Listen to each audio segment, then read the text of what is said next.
નમસ્કાર મિત્રો, આજે સીધું ને સટના એપિસોડમાં લોકશાહી કોને કહેવાય એની વાત આપણે કરવાના છીએ. બ્રિટિશ રાજાએ, અંગ્રેજ રાજાએ એના સગા ભાઈ એન્ડ્રુ માઉન્ટબેટન એની ધરપકડમાં જરા પણ દખલ નહીં દીધી અને આજે 66મા જન્મદિવસે 66 પૂરા કર્યા એટલે કે આજે એન્ડ્રુના જન્મદિવસે એની ધરપકડ એપ્સ્ટેઇન ફાઇલ્સ સહિત અનેક બીજા સેક્સ કૌભાંડોમાં એ સંડોવાયેલા હોવાને કારણે એમની ધરપકડ કરવામાં આવી. રાજાને એટલે કે કિંગ ચાર્લ્સને એની કોઈ આગોતરી જાણ કરવામાં આવી નહોતી અને આ આદેશ બહુ સ્પષ્ટપણે પોલીસ તંત્રને, ત્યાંના સરકારી તંત્રે આપ્યા. આપણે ત્યાં ભારતમાં એપ્સ્ટીન શબ્દ જેઓને લોકસભામાં કે રાજ્યસભામાં બોલાય ત્યારે એને રોકી દેવામાં આવે છે અને એપ્સ્ટીન સાથે સંકળાયેલા અને અનેક વાર મળેલા અને માનનીય વડાપ્રધાન નરેન્દ્ર મોદીના દૂત તરીકે એપ્સ્ટીનને મધ્યસ્થી કરવા માટે અને ઇઝરાયલમાં જઈને વડાપ્રધાન નાચે ગાય, પણ એ હરદીપસિંહ પુરી એમના મિનિસ્ટર, પેટ્રોલિયમ મિનિસ્ટર, એ એમને મિનિસ્ટ્રીમાંથી પણ દૂર કરવામાં નથી આવતા. જ્યારે એપ્સ્ટીનની ફાઇલમાં પ્રિન્સ એન્ડ્રુ એમની તસવીરો જ્યારે બહાર આવી કે તરત જ એમનો પ્રિન્સ તરીકેનો ઇલકાબ પાછો ખેંચી લેવામાં આવ્યો, રાજવી ઇલકાબો બધા પાછા ખેંચી લેવામાં આવ્યા અને એમને રાજમહેલમાંથી પણ દૂર કરી દેવામાં આવ્યા. કિંગ ચાર્લ્સે આમાં કોઈ પણ જાતના વાંધા વચકા કર્યા નહીં અને એમણે એટલું જ કહ્યું છે કે કાયદો કાયદાનું કામ કરશે. મને લંડનથી હમણાં જ આના વિશે અહેવાલ મારા એક સન્મિત્રએ મોકલાવ્યો અને આનંદ થઈ ગયો કે લોકશાહી કોને કહેવાય. ભારતને મધર ઓફ ડેમોક્રેસી એની રાડો નાખીને નરેન્દ્ર મોદી એ વાતો કરે છે, પરંતુ લોકશાહી જ્યાં બંધારણ, લિખિત બંધારણ પણ અસ્તિત્વમાં નથી અને રાજા ત્યાં આગળ છે, છતાં એને સાચી લોકશાહી કોને કહેવાય એ આપણને એ ઉદાહરણ ત્યાં મળે છે. લંડનમાં આજે મને લાગે છે કે ત્યાંની પ્રજા એ ખુશખુશાલ હશે, કારણ કે જે એપ્સ્ટીન જેવા નીચ માણસ, જે નાની કન્યાઓની સાથે વ્યભિચારમાં સંડોવાયેલો અને બીજા બધાને એમાં સંડોવતો હતો, એની ફાઇલોમાંથી એન્ડ્રુના પણ એવા ફોટા મળ્યા જે બાળકીઓ સાથેના વ્યભિચારમાં એ સામેલ હતો. અને આજે એની ધરપકડ કરાયા પછી જે કિંગે કહ્યું છે કે લો મસ્ટ ટેક ઇટ્સ કોર્સ. એન્ડ્રુને આજે એમના મિસકન્ડક્ટ ઇન પબ્લિક ઓફિસ એની શંકાને આધારે એમની ધરપકડ કરવામાં આવી છે. અને રાજા એટલે કિંગ ચાર્લ્સે બહુ સ્પષ્ટપણે જે નિવેદન કર્યું છે એ નિવેદન પણ મારી પાસે છે. એ કહે છે કે I have learn that with the deepest concern the news about Andrew Mountbatten Windsor and suspicion on misconduct in public office. What now follows is the full, fair and proper process by which this issue is investigated in the appropriate manner and by appropriate authorities. In this, as I have said before, they have our full and wholehearted support and cooperation. In this, as I have said before, repeat karu chu હું, they have our full and wholehearted support and cooperation. એટલે કે ઓથોરિટીઝને, સત્તાવાળાઓને, prime મિનિસ્ટરને, home સેક્રેટરીને, આ બધાને એ છે ને રાજાનો ટેકો છે.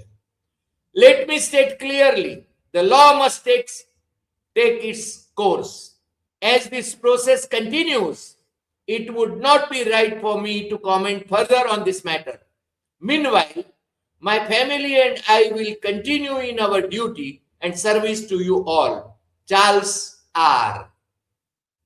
તમે સમજી શકો છો કે રાજા આ પ્રકારનું નિવેદન કરીને પોતાના ભાઈને બચાવવાની કોશિશ નથી કરતો, જ્યારે આપણે ત્યાં ભારતીય જનતા પાર્ટી એ ઉછળીને પુરીને બચાવવાની કોશિશ કરે છે, કારણ કે પુરીની પાસે ઘણા બધા રહસ્યો છે, જયશંકર ની પાસે ઘણા બધા રહસ્યો છે, અને પ્રાઇમ મિનિસ્ટરના રેફરન્સીસ એ છે ને ઇઝરાયલની એમની 2017ની જે મુલાકાત હતી, જેમાં એ નાચ્યા ગાયા અને ટ્રમ્પભાઈને ખુશ કર્યા, એની વાત એ છે ને એફસીનની ફાઇલોમાં પ્રગટી છે, એ આપણે જોઈ શકીએ છીએ. અને હજુ તો 30 લાખ ફાઇલો ખુલવાની બાકી છે. ટ્રમ્પભાઈ કદાચ આપણા પ્રાઇમ મિનિસ્ટરને બ્લેકમેલ કરતા હોય એટલા માટે તો કદાચ એ આદેશો જે છોડે છે એ દિલ્હીએ કબૂલવા પડે છે. અમને ખબર નથી કે હવે આવતા દિવસોમાં શું થશે, પરંતુ મને લાગે છે કે આ એક એવું ઉદાહરણ છે કે જે આપણા પ્રાઇમ મિનિસ્ટરે એને લઈને પુરીને તો કમસે કમ તત્કાળ પોતાની મિનિસ્ટ્રીમાંથી દૂર કરવા જોઈએ. અને હજુ ગઈકાલે જ આપણી સાથેની વાતચીતમાં યશવંત સિન્હા એમણે કહ્યું હતું કે જો પુરીને મોદી ડ્રોપ નહીં કરે મિનિસ્ટર તરીકે તો મોદીએ રાજીનામું આપવું પડશે. આ બાબત બહુ સ્પષ્ટ છે, કારણ કે એપ્સ્ટીનની ફાઇલોમાં બીજા દેશોના જે પ્રાઇમ મિનિસ્ટરો, ફોર્મર પ્રાઇમ મિનિસ્ટરો, રાજદૂતો જે કોઈ એમાં જણાયા છે એ બધાની સામે કોઈને કોઈ કાર્યવાહી થઈ છે અથવા તો એમણે રાજીનામા આપ્યા છે. એકમાત્ર ભારત જ છે કે જે એપ્સ્ટીન માટે ગૌરવ અનુભવે છે. માનનીય વડાપ્રધાન તો પુરીને જન્મદિવસની મુબારકબાદી આપતાની સાથે એની અંદર પાછા એમને બિરદાવે છે, એટલે કે એપ્સ્ટીન સાથેના એમના સંબંધોને એ બિરદાવતા હોય એવો સંકેત આપી રહ્યા છે. અને આજે રાહુલ ગાંધીને ગોળીએ દેવાની વાત કરનાર ભારતીય જનતા પાર્ટી સાથે સંકળાયેલા મહાશય, ભલે એમની ધરપકડ થઈ હોય, એ તો જેલમાં રાજ કરશે, એમની સાહેબી મળશે ત્યાં આગળ, પરંતુ રાહુલ ગાંધીને નમાવવાની જે કોશિશો થઈ રહી છે એ કોશિશો પણ રાહુલ એને દાદ આપવાના નથી. રાહુલ સાચી વાત કે છે, ટકોરાબંધ વાત કે છે. રાહુલે જેટલું 5 વર્ષમાં જે કહ્યું છે એ સાચું પડ્યું છે અંતે, એ આપણે જોઈ શકીએ છીએ. એન્ડ્રુ, પ્રિન્સ એન્ડ્રુ નહીં, હવે એન્ડ્રુ, માત્ર એન્ડ્રુ માઉન્ટબેટન વિન્ડસર, જેનો પ્રિન્સ તરીકેનો ઇલકાબ એ છીનવી લેવામાં આવ્યો એપ્સ્ટીન ફાઇલમાં એનું નામ આવવાને કારણે. અને ત્યાંના જે ડેપ્યુટી પ્રાઇમ મિનિસ્ટર છે ડેવિડ લેમી, એમણે કોમેન્ટ કરી છે કે as justice secretary and as prime minister has said, nobody in this country is above the law and this is now police investigation and that must happen in the usual way. હવે આ police તપાસ એ એની રીતે ચાલશે અને એમાં ન તો રાજા દખલ કરશે, ન પ્રાઇમ મિનિસ્ટર દખલ કરશે, ન ડેપ્યુટી પ્રાઇમ મિનિસ્ટર દખલ કરશે, ન જસ્ટિસ સેક્રેટરી એટલે કે ન્યાય મંત્રી એ દખલ કરશે. અને એમણે આ જે વાત કરી છે એ અમે અમારી થંબનેલમાં એન્ડ્રુની તસવીર અને એને ધરપકડ કરવા માટે ગયેલા પોલીસવાન એની પણ અમે તસવીર મૂકીએ છીએ, એ તમે જોઈ શકશો. અને આવતા દિવસોમાં શું થશે એ કહેવું જરા મુશ્કેલ છે. Andrew, who turns 66 today, has previously denied any wrongdoing in relation to Epstein.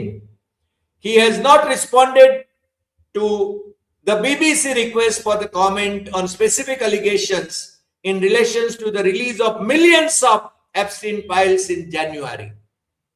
પહેલા એણે કોઈ ખોટું કહ્યું નથી, પરંતુ એમણે ખોટું કર્યું છે એની તસવીરો એ પ્રગટ થઈ છે.